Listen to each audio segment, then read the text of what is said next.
사무엘하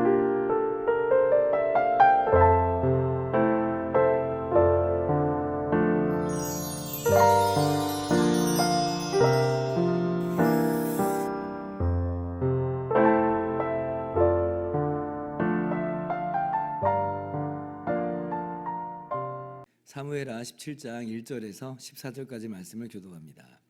아히도벨이 또 압살롬에게 이르되 이제 내가 사람 12,000명을 택하게 하소서.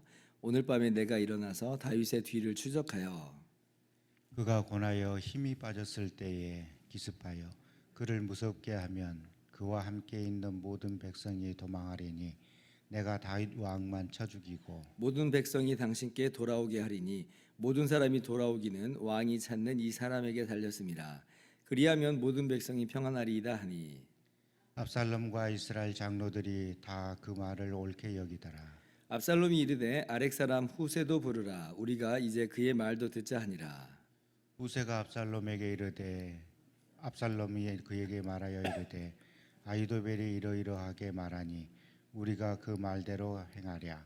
그렇지 아니하거든 너는 말하라 하니 후세가 압살롬에게 이르되 이번에는 아히도벨이 베푼 계략이 좋지 아니하니이다 하고 또 후세가 말하되 왕도 아시거니와 왕의 아버지와 그의 추종자들은 용사라.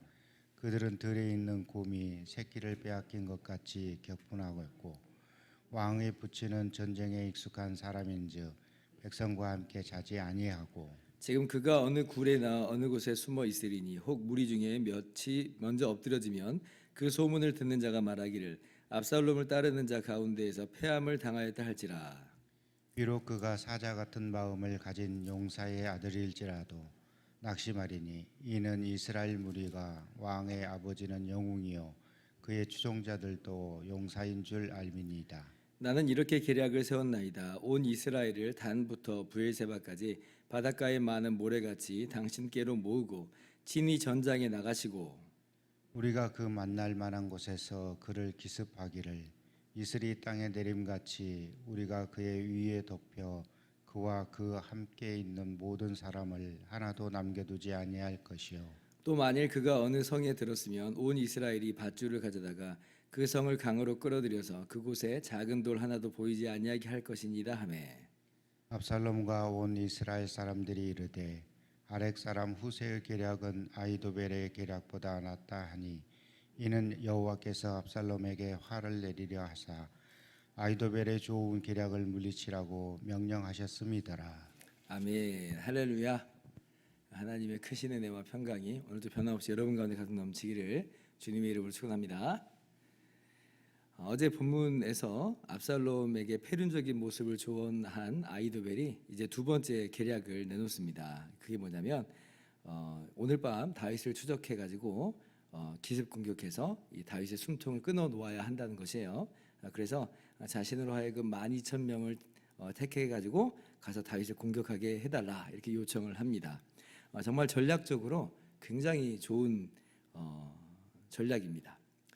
그런데 이 상황 속에서 어찌된 영문인지 압살롬이 후세도 부르라고 하죠. 후세의 말도 들어보자.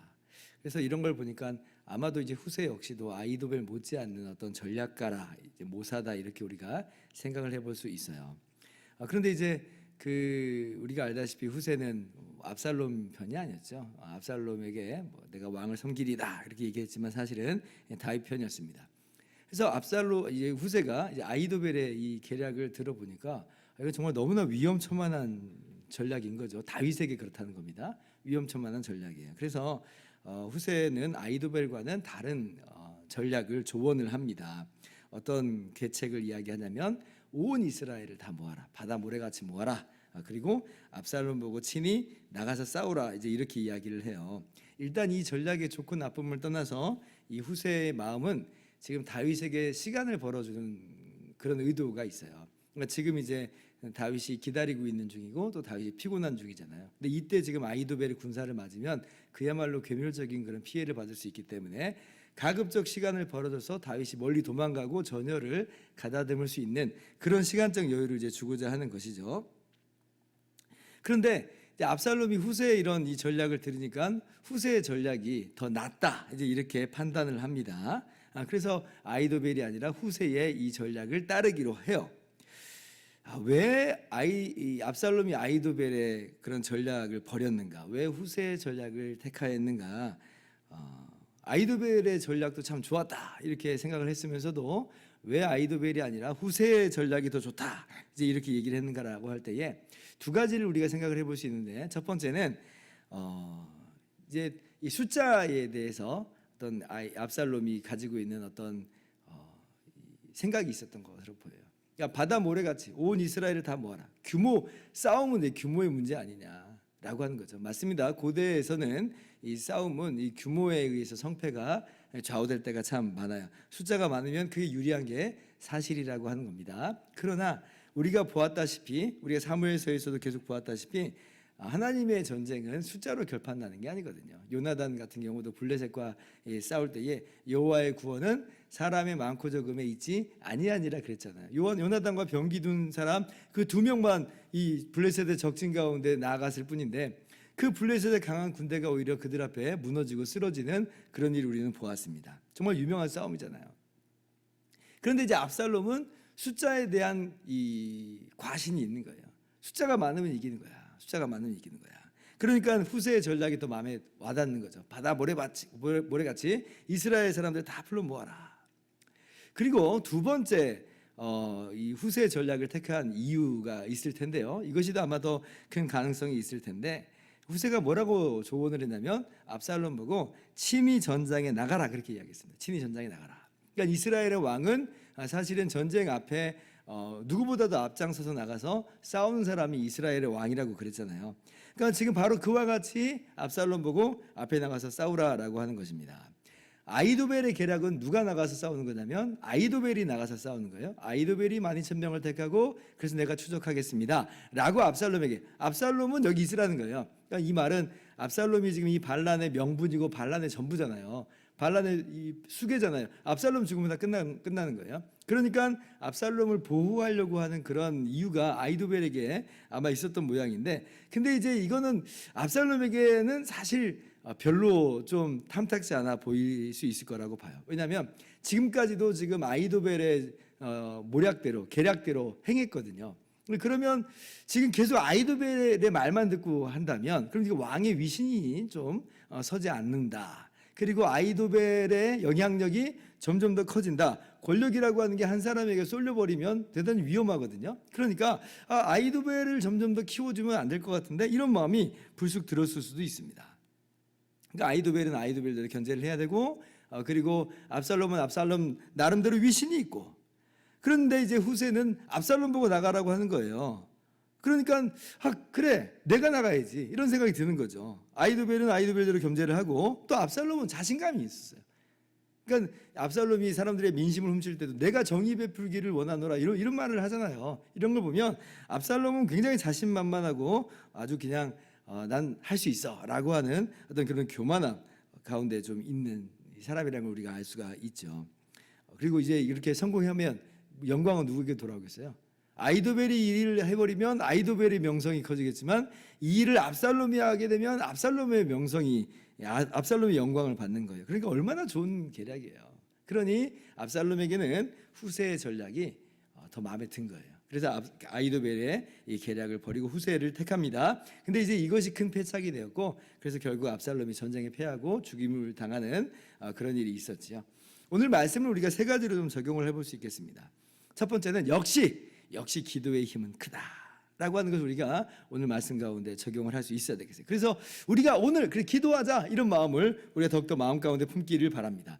여러분 지금 압살롬이 아히도벨이 아니라 후세의 전략을 택한 이유는 물론 다른 이런저런 이유도 있지만, 그러나 궁극적으로 이것이 어떻게 이루어진 것이냐면 다윗이 예루살렘에서 피하여 도망갈 때에 그때 이렇게 기도한 적이 있잖아요. 사무엘하 15장 31절에 여호와여 원하건대 아히도벨의 모략을 어리석게 하옵소서 이렇게 기도했단 말이에요. 아히도벨이 그 가운데 있다는 얘기를 들을 때에 그러한 기도를 했어요.